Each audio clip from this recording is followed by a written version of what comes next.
시카고 베어스가 어제 기자회견을 통해 최첨단 도명 호수가 경기장에 대한 건설 계획을 전격 발표했는데요. 팀은 공공자금과 민간자금을 조합해 약 47억 달러 규모에 달하는 비용을 충당할 것이라고 밝혔습니다. 연방교통부가 어제 항공편이 취소되거나 크게 지연되면 항공사가 승객에게 현금 환불을 자동으로 제공하도록 하는 새로운 규정을 발표했습니다. 중국의 동영상 공유 플랫폼 틱톡의 미국 내 사업권 강제 매각 법률이 제정되자 틱톡 최고 경영자가 소송전을 예고했습니다. 연방 농무부가 어제 학교 급식을 저당식으로 제한하는 규칙을 발표했는데요. 시리얼과 요구르트 및 가향 우유와 같은 고당류 제품에 첨가되는 당이 2025년에서 2026년 안에 제한됩니다. 이달 초 기금 마련 행사를 성황리에 개최하는 한울종합복지관이 센터 확장과 신규 오피스 설립을 계획하고 보다 다양한 양질의 프로그램을 기획해 운영한다는 방침을 알렸는데요. 손지선 사무총장과 함께 관련 이야기를 나눠봤습니다. 글로벌 어린이재단 시카고 지부가 오는 토요일 날새소전 우리마을 식당에서 불우한 어린이들을 돕기 위한 바자회를 개최합니다. 여수른교회가 기업과 감사 그리고 은혜 30년을 주제로 오는 주일 오후 5시에 창립 30주년 기념 예배를 드립니다. 애리조나주에서 법원 판결로 부활한 160년 전 제정된 낙태 금지법을 다시 폐지하는 법안이 추진되고 있습니다. 바이든 대통령이 이스라엘 지원 예산에 서명한 가운데 미국 대학생들의 팔레스타인 지지 시위가 걷잡을 수 없이 확산하고 있습니다. 물가 급등 등으로 미국인들의 은퇴 생활에 비상이 걸렸는데요. 50살 이상 미국인 4명 가운데 1명이 은퇴 저축을 한 푼도 갖고 있지 않고 결국 은퇴 없이 계속 일을 해야 한다고 밝혀 많은 미국인들이 노후에 빈곤 생활에 빠질 위험이 높고 정부 차원에서도 부담이 크게 늘어날 것으로 우려됩니다. 너무 많은 관광객이 몰려 몸살을 앓는 이탈리아 베네치아가 오늘부터 당일치기 관광객에게 5유로의 입장료를 부과합니다. 전 세계 56개 다국적 기업이 플라스틱 오염의 절반가량의 책임이 있으며 쓰레기 생산 1위 기업은 코카콜라로 나타났습니다. 이상 이 시각 주요 뉴스입니다.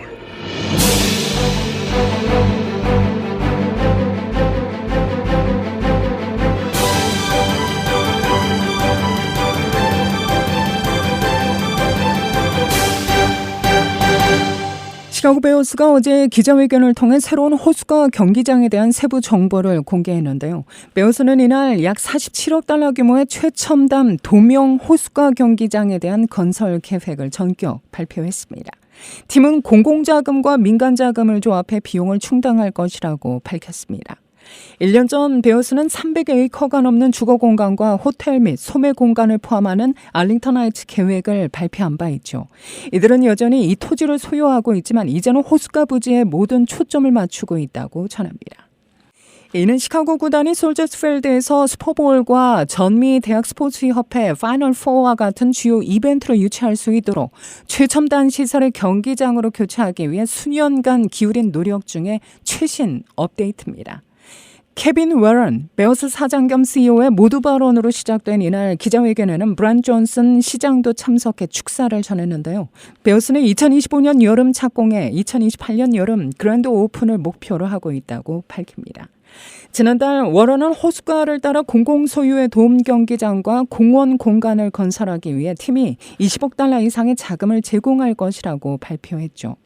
그러나 화요일 어제 시카고 트리뷴은 베어스의 계획이 납세자들에게 새 경기장 건설 비용의 약 절반을 부담하도록 요구할 것이라고 보도했습니다. 임명을 요구한 소식통은 트리뷴의 이 계획을 실행하는 데 46억 달러가 소요될 것으로 추정되며 새 경기장 자체 건설에 32억 달러, 경기장 주변 및 외부 인프라 개선에 14억 달러가 추가로 투입될 것으로 추정했습니다. 베어스는 민간 자본을 포함해 NFL에서 일부 자금을 조달, 약 23억 달러를 투입하고 추가 23억 달러로 공공자금에서 조달하게 될 것이라고 설명했는데요. 하지만 새로운 베어스 경기장 건설에 지원될 공공자금을 두고 적지 않은 논쟁이 촉발되는 분위기입니다. 시와 주 공무원들은 프로스포츠 프랜차이즈가 새 경기장을 건설하는 데 도움을 주기 위해 공공자금을 제공하는 것 자체를 꺼린다는 뜻을 반복적으로 표명해왔죠. 제비 프리스커 주지사는 지난달 도명 호수가 경기장에 대한 베어스의 계획에 대해 언급하며 이를 좋은 첫걸음이라고 의미를 부여한 바 있는데요. 하지만 그는 이 같은 프로젝트에 대한 공공자금 지원에 대해 경계심을 표현. 자신이 베어스의 팬임에도 이 같은 제안에 대해선 여전히 회의적이라고 말했습니다. 또한 이것이 납세자들에게 좋은 거래인지 궁금하다며 의문을 제기하기도 했습니다. 연방교통부는 어제 항공편이 취소되거나 크게 지연되면 항공사가 승객에게 현금 환불을 자동으로 제공하도록 하는 새로운 규정을 발표했습니다. 피트 부티지지 연방교통부 장관은 이날 보도자료를 통해 승객들은 항공사로부터 환불을 받아야 할 때 골치 아픈 절차나 흥정 없이 돈을 돌려받을 자격이 있다며 이 같은 새로운 규정은 항공사가 승객에게 즉시 현금 환불을 제공하도록 요구하는 새로운 기준이라고 밝혔습니다. 지금까지는 항공사가 어떤 종류의 항공편 변경에 대해 환불을 받을 수 있는지에 대해 자체적으로 기준을 정했지만 교통당국이 새로 도입하는 이 같은 규정은 소비자들에게 환불 기준을 확실하게 정해준 겁니다. 앞으로 항공편이 취소되거나 크게 변경된 경우 즉 출발 또는 도착 시간이 국내선은 3시간 이상, 국제선은 6시간 이상, 다른 공항에서의 출발 또는 도착, 환승 횟수 증가, 승객이 더 낮은 서비스 클래스로 다운그레이드 되는 경우 또는 다른 공항 또는 다른 항공편의 환승 등 접근성이 떨어지거나 승객의 편의가 어려운 경우 승객은 환불을 받을 수 있습니다. 환불 절차는 대기 시간이나 서류 작성으로 인한 불편 없이 자동으로 처리되며 신용카드 환불은 7일 이내, 다른 결제 방식은 20일 이내 이루어집니다. 한편 이번 규정은 올해 10월부터 시행될 전망입니다. 부티지지 교통부 장관은 이 같은 규정의 변경으로 미국 여행객들은 연간 5억 달러 이상을 절약할 수 있을 것이라고 예상했습니다. 중국계 동영상 공유 플랫폼 틱톡의 미국 내 사업권 강제 매각 법률이 제정되자 이 틱톡 최고 경영자가 소송전을 예고했습니다. 그는 팩트와 헌법은 우리의 편이며 우리는 다시 승리할 것이라고 강조했는데요. 이는 강제 매각법의 위헌성을 따지는 소송을 전개할 것임을 시사한 것으로 보입니다. 20일 하원, 23일 상원을 각각 통과한 틱톡 강제 매각 관련 법률은 틱톡 모회사인 중국 기업 바이트댄스에 270일 안에 틱톡의 미국 사업권을 매각하도록 하며 기간 내 매각하지 않을 경우 미국 내 서비스가 금지되도록 합니다. 미국 조야의 대중국 강경파들이 중국계 기업인 틱톡을 통해 중국 공산당이 미국 선거와 여론 형성 등에 개입할 수 있다는 이유를 들어 이 같은 법안을 추진했고 중국 정부와 틱톡, 또 미국 내 틱톡 사용자 중 일부는 강하게 반발했는데요. 이런 가운데 조 바이든 대통령이 틱톡 사용 금지로 이어질 수 있는 이런 틱톡 강제 매각법에 서명해놓고 틱톡의 바이든 홍보 계정을 만들었다고 어제 블룸버그 통신은 꼬집었습니다. 이번 서명으로 틱톡의 미국 사용 금지로 이어질 수 있다는 전망이 나왔으나 정작 바이든 대선 캠프에서는 틱톡에 홍보 계정을 만들어 활동하고 있는 것으로 나타난 겁니다. 이에 대해 백악관은 해당 법은 틱톡 사용을 금지하는 것이 아니라 사업권 매각에 대한 것이라고 부연 설명했는데요. 바이든 대선 캠프는 이날 틱톡 게시글을 별도 기기에서 사용하는 것을 포함해 틱톡 사용 시 고급 보안 조치를 취하고 있다면서 틱톡 계정을 계속 사용할 것이라고 밝혔습니다. 연방 농무부가 어제 학교 급식을 저당식으로 제한하는 규칙을 발표했습니다. 시리얼과 요구르트 및 가양 우유와 같은 고당류 제품에 첨가되는 당이 2025년에서 2026년 안에 제한되는데요. 2027년 안에는 아침과 점심 식사에 첨가 당이 주당 총 칼로리의 10% 이하로 제한됩니다.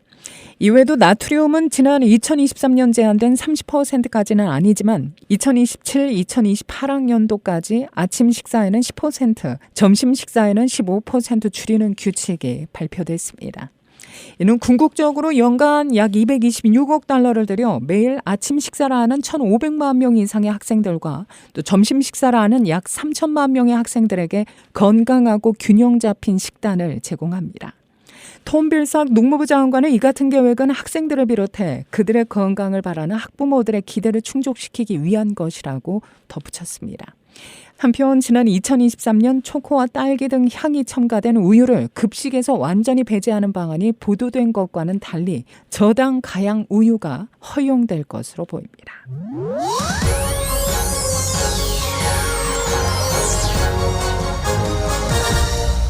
이달 초 기금 마련 행사를 성황리에 개최한 한울종합복지관이 센터 확장과 신규 오피스 설립을 계획, 보다 다양한 양질의 프로그램을 기획해 운영한다는 방침을 알렸습니다. 세대를 넘어라는 주제로 열린 당시 행사에는 260여 명의 관계 인사들이 참석해 약 9만 4천여 달러의 기금이 모아졌다고 하는데요. 선지선 사무총장입니다. 800만 불. 정도의 예산으로 250명, 60명이 넘는 직원들과 함께 다양한 서비스를 5,000명, 6,000명이 넘는 수혜자들에게 제공을 해드리고 있는데요. 물론 이런 행사에서 모이는 모금만으로 아주 작은 사실은 퍼센티지잖아요. 하지만 그것이 왜 중요하냐면은 주정부에서 제공하지 않는 그런 부분들, 또 우리가 새로 시작하고 싶은 사업들 이용을 하기 위해서는 꼭 이런 펀드레이징 으로 모아진 기금들이 필요합니다. 10만 불이 목표였는데요. 조금 채우진 못했지만 그래도 거의 가까운 액수로 저희들이 기금 마련을 잘 마쳤고 모아진 금액으로 또 미닝풀한 사업들 준비하고 있습니다. 이 기금은 향후 어떻게 쓰여질까요? 일단 얼마 전 확장 공사가 마무리된 북부사무소 성인 데이케어에 필요한 서비스 제반 비용과 또 현재 진행하고 있는 치매 관련 프로그램을 보다 안전하고 전문적인 서비스로 개선하는 데 쓴다는 계획입니다. 아울러 뇌건강 프로그램과 운동교실, 독서 클럽, 특별활동반 등의 다양한 올데이 서비스 제공과 렉 사무소 확장, 시카고 오피스 주방시설 확장을 위해서도 사용될 예정입니다. 지금 북부사무소 레노베이션이 마무리가 되어서요. 직원분들 새로운 오피스 공간에 잘 정착하셨고 오시는 수혜자분들마다 한울이 왜 이렇게 좋게 바뀌었냐 이런 얘기 들을 때마다 너무 참 뿌듯하고요. 사실 더 중요한 거는 그 새로 확장된 공간에서 이제 어덜트 데이 서비스, 성인 주간 보호소를 하루빨리 정착시키는 것이 목표예요. 또 레이크를 중심으로 또 멘탈 헬스 센터, 정신건강 상담센터도 더 발전을 해야 하고 또 시카고에 지금 진행되고 있는 키친 확장 공사, 주방 확장 공사도 잘 마무리하도록 저희들이 열심히 주신 성원에 보답하는 마음으로 열심히 봉사하고 또 더 좋은 서비스들 우리 어르신들 또 의민사회에게 제공될 수 있도록 노력하도록 하겠습니다. 손지선 사무총장은 지난 18일 정경아 홈케어 프로그램 코디네이터와 함께 KSBS를 방문해 각종 서비스 안내와 신청 방법, 내용 등을 홍보하기도 했는데요. 동포사회 적극적인 참여를 권장합니다. 이들은 이날 홈케어 프로그램을 집중 홍보했습니다. 홈케어 프로그램은 연장자들이 양로원이나 장기 요양시설보다 편안한 자택에서 지내며 신체적, 정신적 건강을 도모할 수 있도록 돕기 위해 만들어진 것으로 1989년 일리노이 최초 노인국과 계약을 맺고 운영되온 30년 역사와 전통을 자랑하는 한울 대표 프로그램입니다. 자격 요건은 일리노이에 거주한 60세 이상 연장자로 미국 시민권자나 영주권자에 해당하며 1인당 연간 비과세 자산이 17,500달러 미만인 장기 보조 서비스가 필요하다고 판단되는 경우입니다. 특히 프라이빗 홈케어는 2017년 일리노이 공중보건국으로부터 라이선스를 받아 서비스 제공을 시작했는데요. 연장자들이 자택에서 독립적인 삶을 유지할 수 있도록 가사보조와 헬핑 핸즈, 컴포트 케어 등 필요에 따른 맞춤형 서비스를 제공합니다. 단 메디케이드를 받지 못하는 중간 소득의 연장자들은 홈케어 서비스 신청에 다소 어려움을 겪을 수 있다며 대체 서비스를 소개하기도 했습니다. 메디케이드 스펜다운 프로그램입니다. 정경아 홈케어 프로그램 코디네이터입니다. 저희 한울 홈케어에는 주정부 보조 프로그램 홈케어하고 프라이빗 홈케어 두 가지로 나뉩니다. 근데 2017년부터 IDPH의 라이센스를 받아서 그 주정부 보조를 받으시는 홈케어 프로그램은 저소득층만을 위한 거예요. 그래서 자격 요건이 그 자산 규모에 따라서 굉장히 까다롭습니다. 근데 저희 한인 사회에는 저소득층 어르신만 계신 건 아니거든요. 사실 여기서 교육도 받으시고 직장 생활도 하셨던 분들이 많으세요. 그래서 소셜머니나 먼틀리 인컴이 더 기준보다 높으신 분들도 많으시거든요. 근데 그분들도 사실 도움이 필요하십니다. 홈케어 서비스가. 그래서 그분들을 돕기 위해서 만들어진 프로그램이에요. 그래서 프라이빗 홈케어는 본인이 서비스를 받으시는 것만큼 페이를 하셔서 그 부분을 이제 서비스를 받는 겁니다. 조금 재정적으로 부담이 되실 수도 있잖아요. 그거는 이제 저희가 상담을 통해서 부담되지 않으실 정도의 시간을 조절을 한다거나 해서 꼭 필요한 서비스, 맞춤형 서비스를 저희가 제공하고 있습니다. 신청 방법은 커뮤니티 케어를 위해 주정부와 연계된 기관들 CCU를 통해 등록 접수할 수 있으며 시니어 헬프라인 번호는 1800-252-8966입니다. 접수 후에는 소셜워커가 신청자 필요를 평가하기 위해 가정 방문이 실시되는데요. 한울 전화번호는 773-478-8566입니다. 담당 코디네이터 정경아 씨의 익스텐션 넘버는 212번입니다. 웹사이트 한울홈케어.org를 통해서도 신청이 가능합니다. 글로벌 어린이재단 시카고 지부가 오는 토요일 날새 소재한 우리마을 식당에서 불우한 어린이들을 돕기 위한 바자회를 개최합니다. GCF는 지난 1998년 한국의 금융위기로 결식 아동들이 늘어날 당시 한 끼라도 따뜻하게 먹이고 싶다는 마음에서 $20,000의 자금을 조성해 한국에 보내면서 시작된 미주 한인 어머니들의 나눔 단체라고 하죠. 이번 바자회에서도 연회와 마찬가지로 GCF 시카고 지부의 회원들의 손맛이 직접 깃든 갓김치와 겉절이, 동치미, 석박지와 같은 전통 밑반찬과 또 녹두 빈대, 깐풍기, 누룽지, 떡과 된장, 찹쌀 도너츠 등 음식들이 판매될 예정입니다. 이외에 양념돼지 불고기와 꽈리고추, 멸치볶음, 백명란, 스프링롤, 간장게장 등 요리와 한국에서 직접 공수한 항암 청국장 등 다채로운 품목들을 구입할 수 있는데요. 올해 목표 기금액은 $20,000. 바자회를 통한 모든 수익금은 GCF 본부로 보내져 전 세계 불우한 어린이들을 돕는 데 쓰이게 됩니다. 그중 일부는 시카고 지역사회의 어려운 어린이들을 돕기 위해 학교나 단체에도 기부될 예정입니다. 유기정 회장입니다. 올해 저희 GCF가 결식 아동을 돕기 위한 바자회를 저희들이 이번 돌아오는 토요일 날 11시부터 3시 우리 마을 앞에서 바자회를 하게 됐습니다. 작년과 마찬가지로 여러 음식을 만들어서 이렇게 직접 파는, 올해는 또 한국에서 좋은 물품들을 또 직접 수입을 해서 저희들이 또 팔게 됐어요. 직접 한국에서 항암 청국장, 청어알, 감태 이런 여기서 잘 팔지 않는 것들을 직접 한국에서 갖고 와서 팔려고 그래요. 이 모든 모은 금액은 다 아이들 결식 아동을 위해서 쓰게 되거든요. 저희들이 많은 음식을 정성껏 준비했으니 많이 참여해 주셨으면 너무 감사하겠습니다. 바자회 관련 보다 자세한 문의는 유기정 회장 630-697-5296, 김희영 부회장 224-800-4430으로 연락하면 됩니다.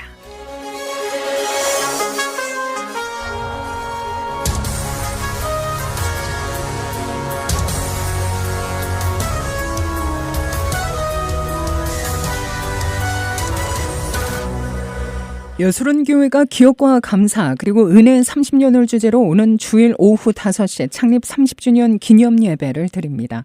담임 전성철 목사는 여수른교회는 1994년 시카고 지역의 한인사회 복음화와 세계 선교의 비전을 돕기 위해 설립된 지 30주년을 맞았다며 지금까지 인도해 주신 하나님의 은혜를 기억하며 앞으로의 30년도 변함없는 하나님의 은혜를 기대하면서 이 모든 기쁨을 동포사회와 함께 나누기를 기대한다고 말했습니다. 예배 중 특별 순서로 시카고 권사합창단이 출연하며 지휘자인 바리톤 이진옥, 시카고 노던 세미너리 교수가 특송을, 강성로 장로가 색스폰을 연주할 예정입니다. 이날 예배의 주제 말씀은 재미대한 예수교 고신 총회장이자 LA 하늘꿈교회 담임인 정인석 목사가 맡습니다. 예배 관련 문의는 847-483-9191로 연락하면 됩니다. 지난 1월 입소문을 타고 전 세계 유명세를 떨친 로스코 빌리지의 G모양 파톨, 시카고 쥐구멍이 마침내 제거됐습니다. AP뉴스와 시카고 선타임스 등 보도에 따르면 어제 오전 7시경 시카고 교통국 직원들이 웨스트 로스코 거리의 1900블럭에서 쥐구멍이 있는 보드 슬라브를 제거했는데요. 작업팀은 정오가 되기 전 새 콘크리트로 타설했습니다. 시카고시는 G모양 파토리 있는 슬랩으로 보존하지만 아직 어디에 둘지는 정해지지 않았다고 밝혔습니다. 시카고 교통국 대변인 에리카 슈라더는 유명한 시카고 쥐구멍이 있는 보도블록을 현재 임시 보관하고 있다며 쥐의 윤곽을 닮은 보도 석판이 결국 어디로 갈 것인지는 시부서와 시장실 간의 공동 결정에 따를 것이라고 말했습니다. 이와 관련해 사람들은 레토리 박물관처럼 대중이 접근할 수 있는 곳에 보존되기를 희망했는데요. 앞서 시카고 쥐구멍은 이미 지난 3월에 메워졌죠. 지난 1월 6일 소셜미디어를 통해 세상에 알려지면서 인기 명소가 된 지 약 3개월 만이었습니다. 이 쥐구멍은 지난 1월 6일 예술가이자 코미디언인 윈슬로우 듀메인이 X에 사진을 찍어 올리면서 유명해졌는데요. 전국 각지에서 사람들이 이곳을 방문했으며 전 세계 관심도 뜨거웠습니다. 그러나 사람들이 모여들면서 지역 주민들의 불편도 커졌죠. 당시 방문객들이 아침부터 밤늦게까지 그곳을 찾았습니다. 너무 많은 관광객이 몰려 몸살을 앓는 이탈리아 베네치아가 오늘부터 당일치기 관광객에게 5유로의 입장료를 부과합니다. 일단 오는 7월부터 공휴일을 중심으로 29일간 운영한다고 하는데요. 비슷한 처지의 관광도시들이 베네치아에 실험을 예의주시하고 있습니다. 작년에만 2천만 명이 넘게 방문한 이탈리아의 대표적 관광도시 베네치아. 인구가 5만 명도 되지 않는데 많을 때는 하루 10만 명의 관광객이 몰려들어 몸살을 앓고 있습니다.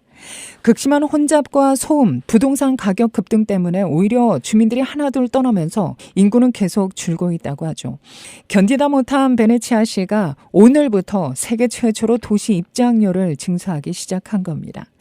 대상은 공휴일에 방문하는 당일치기 관광객으로 사전에 공식 웹사이트를 통해 5유로 정도를 결제해야 합니다. 입장료를 내지 않고 방문했다가 검사 요원에게 적발되면 최대 300유로의 과태료를 물게 됩니다. 입장료가 적용되는 기간은 오는 7월까지입니다.